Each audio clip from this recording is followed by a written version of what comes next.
sefarad paso a paso. Hoy vamos a comenzar una serie de programas dedicados a los judíos de Belmonte, en el norte de Portugal. O Segredo, los judíos de Belmonte, Portugal. No deja de ser curioso que el caso de los judíos de Belmonte, o más exactamente los criptojudíos de esta localidad, haya pasado como de soslayo en la reciente historia del judaísmo peninsular. Para nosotros representan la prueba irrefutable de que el judaísmo no desaparece de Sefarad con la expulsión de 1492, sino que sigue vivo y consigue perdurar hasta nuestros días. Como no queremos pecar de ignorancia, sabemos que en Belmonte, como en otros lugares, ese judaísmo se desarrolló de una manera peculiar, sin cumplir las normas halágicas, entre otras cosas por el desconocimiento de las mismas, pero creó otras ritualidades que cubrían ese vacío que les producía la carencia de ortodoxia. De todas maneras, no es menos historia del judaísmo los aconteceres de las familias de Belmonte, de los chuetas mallorquines o de los anusín del resto de la península. Pero centrémonos en Belmonte. Esta pequeña localidad del norte de Portugal se encuentra situada en una zona que históricamente ha sido de difícil acceso, la Sierra da Estrela. Cuando uno habla con la gente de los alrededores, te definen a este pueblo como el pueblo de los judíos y los gitanos.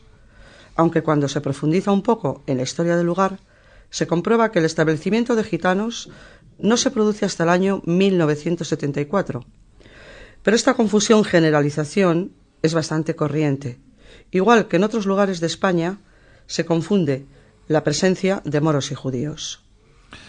La apariencia del pueblo no se diferencia de los pueblos de la zona. Pueblos hasta que hace muy poco de una economía de subsistencia en los que los últimos años han visto mejorar sus condiciones.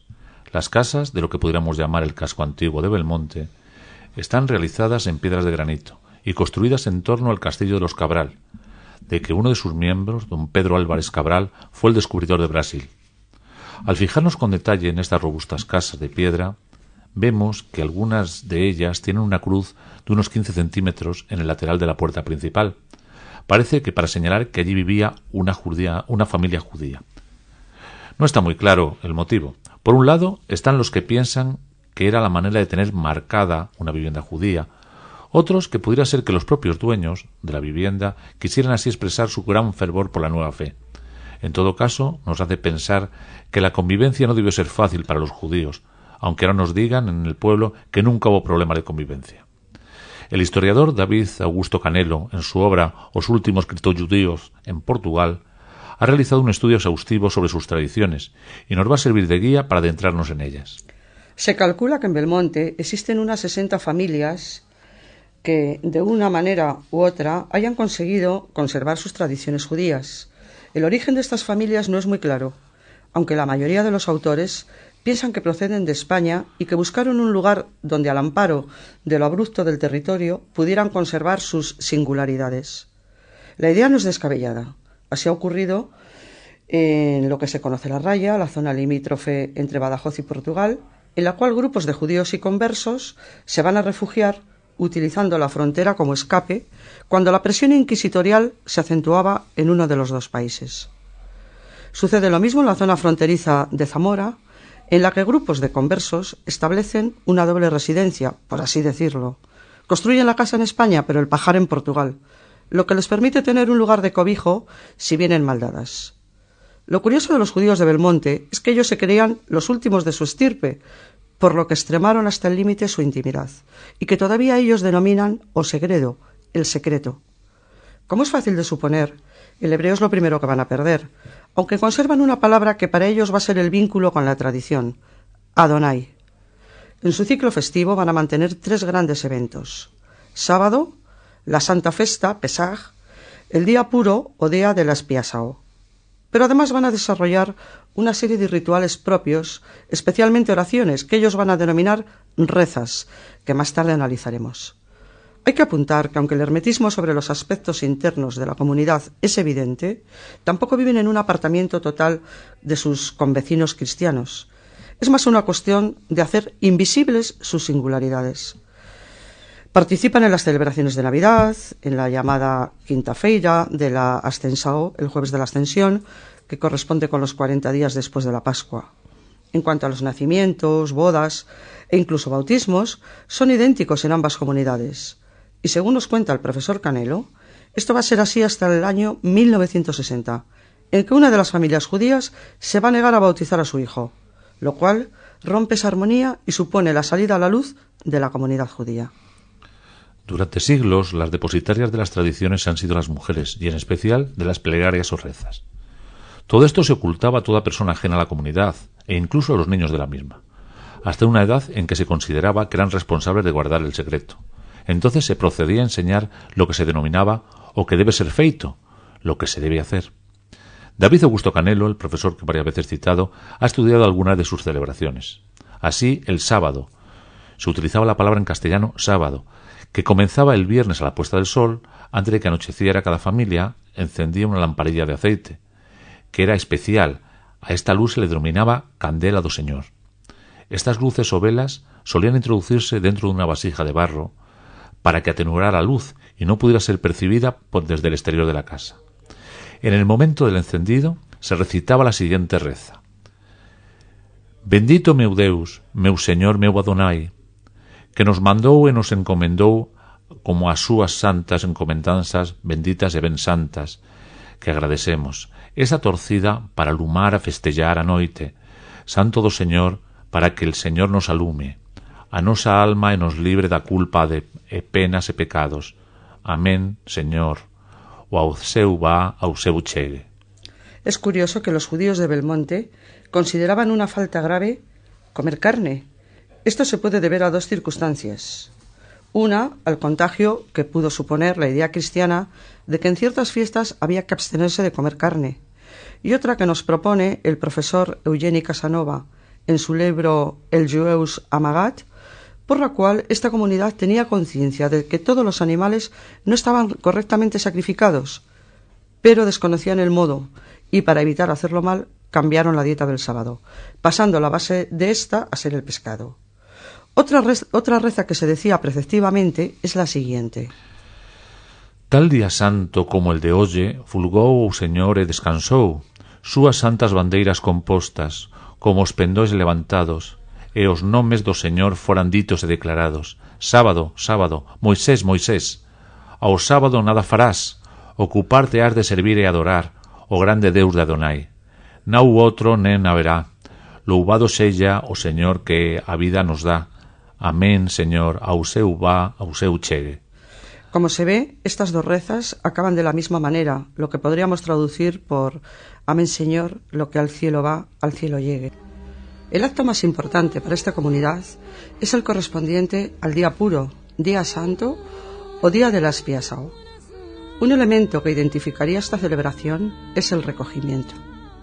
A la puesta de sol se encienden en las casas las candellas do Señor y la gente viste sus mejores galas, acostumbrando ese día a estrenar alguna prenda. Posteriormente se reunían y rezaban 3 veces la siguiente torcida: Señor, faso tensao de yeyuar, con a ayuda que tú me vais a dar, este día de sacrificio e de penitencia, este meu sangue que derreto no meu corpo, oferezo pela miña salvación. Amén, Señor, ao seu vá, ao seu chegue.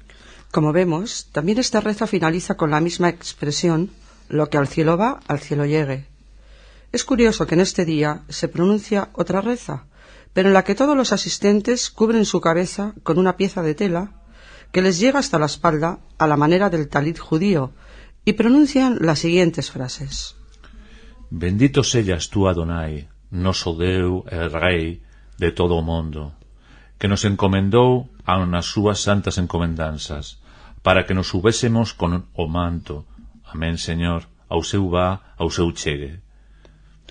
Aunque considerado de menos importancia, durante el mes que precede a la Santa Festa, Pascua, los jueves se pronuncia la reza llamada de la Santa Raíña, Esther, que podría ser un recuerdo de la fiesta de Purín, y dice lo siguiente: Señor, que estáis sentado en santa cadeira de alegría, deo, Señor, fin aos meus traballos, e remedio santa la miña vida.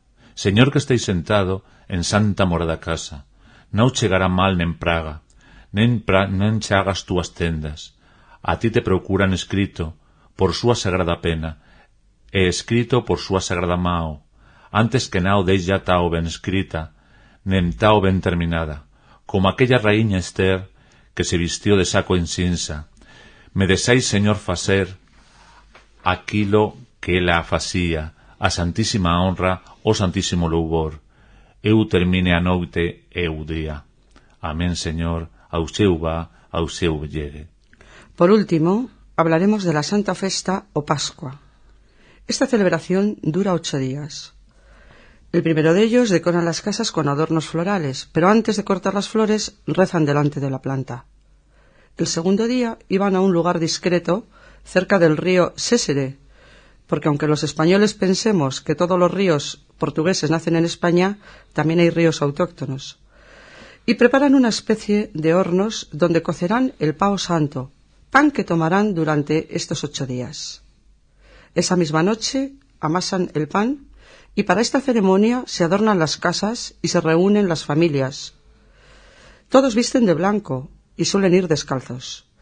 Y según nos indica el profesor Eugeni Casanova, acostumbran a rezar lo siguiente: Bendito meu Deus, meu Señor, meu Adonai, Deus de todas as coisas e de todo o mundo, que nos santificaste con as súas encomendanzas, benditas e ben santas, e bendito nos diste a la vida para chegarnos a este tempo e para observarnos de tus divinos e santos preceitos, tomando o pan por preceito. Amén, Señor, ao seu va, ao seu chegue. Hay otra serie de singularidades y ritualidades. Por ejemplo, mientras se cuece el pan, cada una de las personas asistentes arroja un poco de masa al fuego como augurio de buena suerte. También es interesante destacar que el pan, una vez cocido, es guardado en unas bolsas realizadas al efecto y que tiene la particularidad de estar confeccionadas con tela blanca. Por último, reseñar que cada familia guarda uno de estos panes. Parece ser que los acumulan año tras año.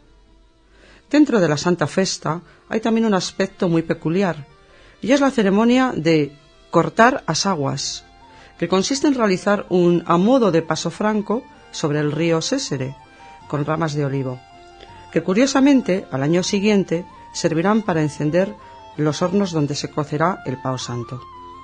Como es fácil de suponer, estos se hacen en conmemoración del paso del Mar Rojo en la huida a Egipto. Pero la pregunta es, ¿siempre pasaron desapercibidos para el resto?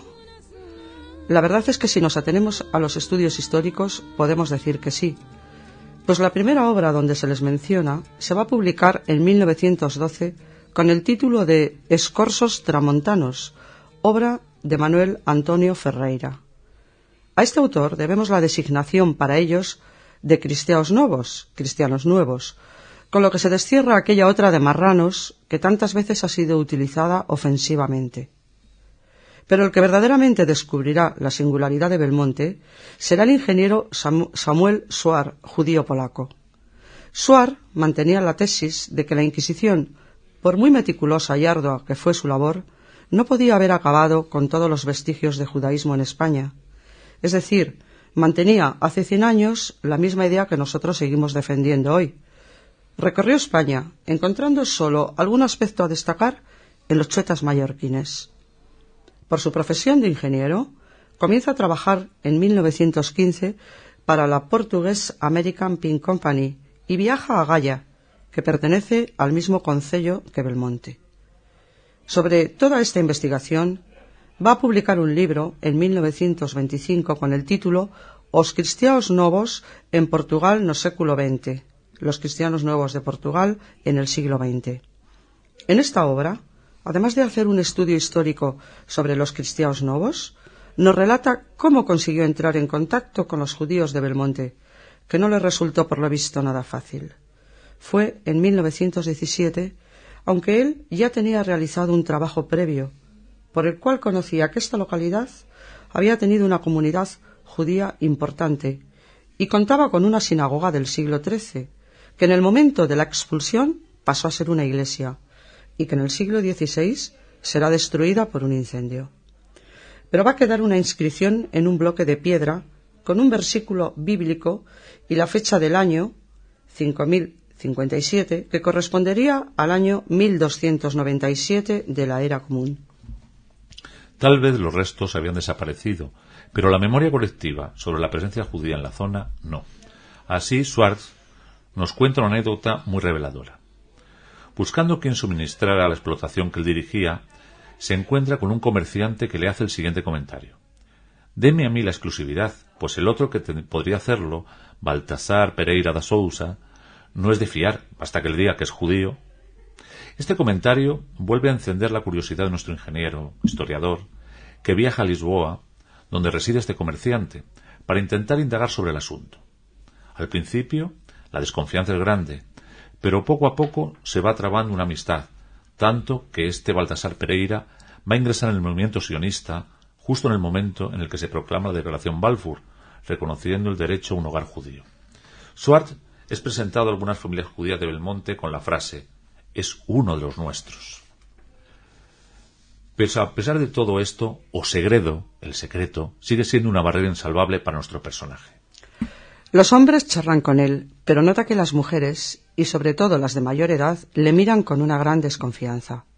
Él insiste en repetidas ocasiones ser considerado como uno más, pero el grupo mantiene su cautela por medio a que este intruso, venido de muy lejos, pueda poner en peligro su preciada seguridad. Schwartz les habla de los judíos centroeuropeos, del hebreo, del yiddish, pero estas cosas, en vez de acercarles, hacen que las desconfianzas crezcan, pues los judíos de Belmonte le dicen que ellos piensan que son los últimos judíos, que todos los demás fueron aniquilados por la Inquisición y que la lengua que ellos hablan es la que siempre utilizaron los judíos.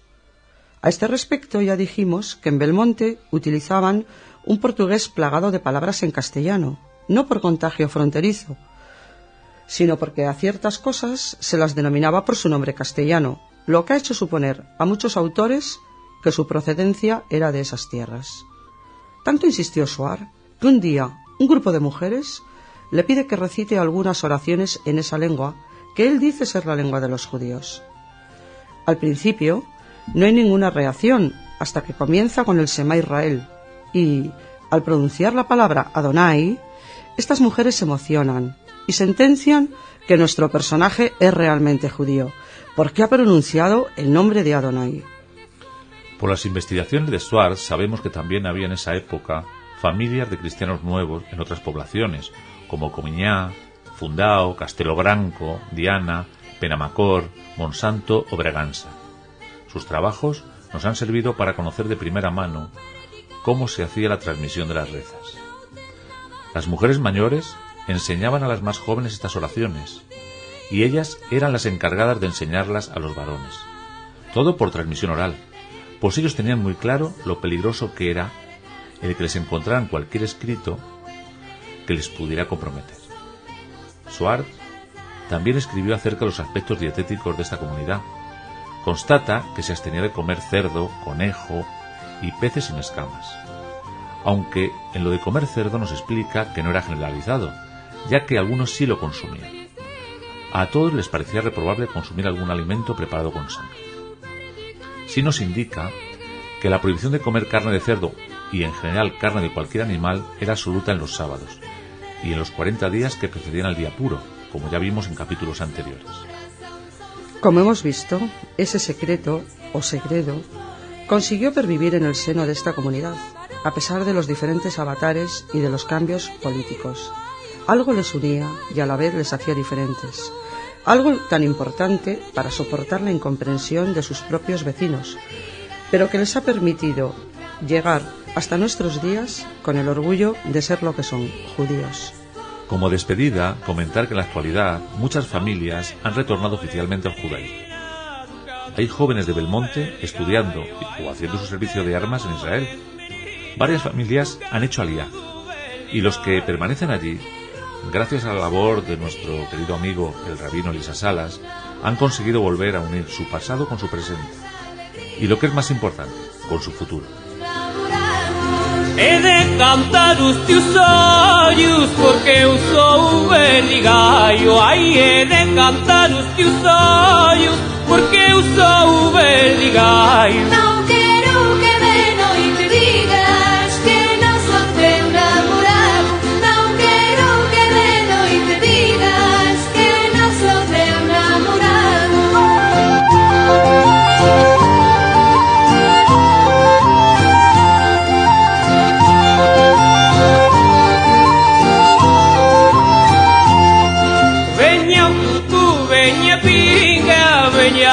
meia que nada. Ai, veña umbu, veña pinga, veña máis meia que nada. Porque eu sei o como não pego, se no vinho não sou nada. Porque eu sei o como não pego, se no vinho não sou nada.